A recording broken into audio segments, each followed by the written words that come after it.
Man, we're in a tight spot. You know, that's one of my favorite movie lines of all time from my old brother, Where Art Thou?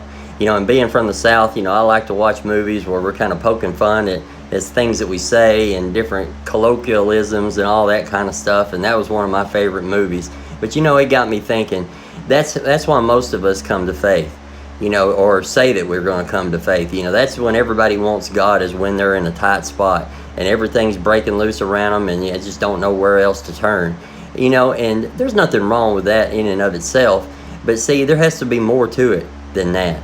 You know, we can't just look to God when everything, you know, when we don't have anywhere else to turn, and we just, you know, we've exhausted all of our avenues of success, and we want Him to do something for us, so then we're going to come to Him. But you know, coming to God because we just want our wife back, or we just want a better job, or even if you're somebody like me that was a drug addict for 20 years and we just want to get off dope and all this kind of thing, you know, coming to God because we can get something out of Him, well, that's the equivalent of marrying somebody for their money.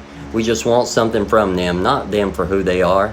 But that's the type of faith that God accepts. The type of relationships that He wants with us is not, you know, somebody that's just looking to get something out of Him, but somebody that has simple childlike faith to just believe Him, to trust Him, and want Him for who He is. And the reality is this, that Jesus Christ has done everything necessary for you and for I to be saved. He's not looking for us to perform and to be, quote unquote, a good person, because He's already done all that for us. All He's asking is for you to believe it.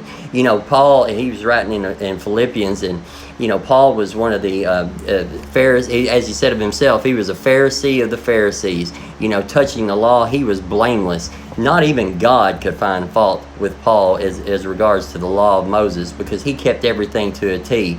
But he said that he counted that all for nothing, and that he wanted to be found in Him, talking about Jesus, not having his own righteousness, which was of the law, but that which is of the faith of Jesus Christ, because the righteousness of God comes one way and one way only, and that's by faith, by simply believing Him and trusting Him. And that's the type of faith that God is looking for. He's not looking for a great earth-shattering faith of someone that, you know, can do all these wonderful things, that can do the things that are good, you know, like get out on the street corner and preach to people, to go into jails and minister to inmates. He's looking for somebody that simply believes Him, trusts Him, and wants Him for who He is. And you can do that today. If you hadn't done it already today, do it. Just simply believe Him for who He is, and He can change you, not just in eternity, but right here and now.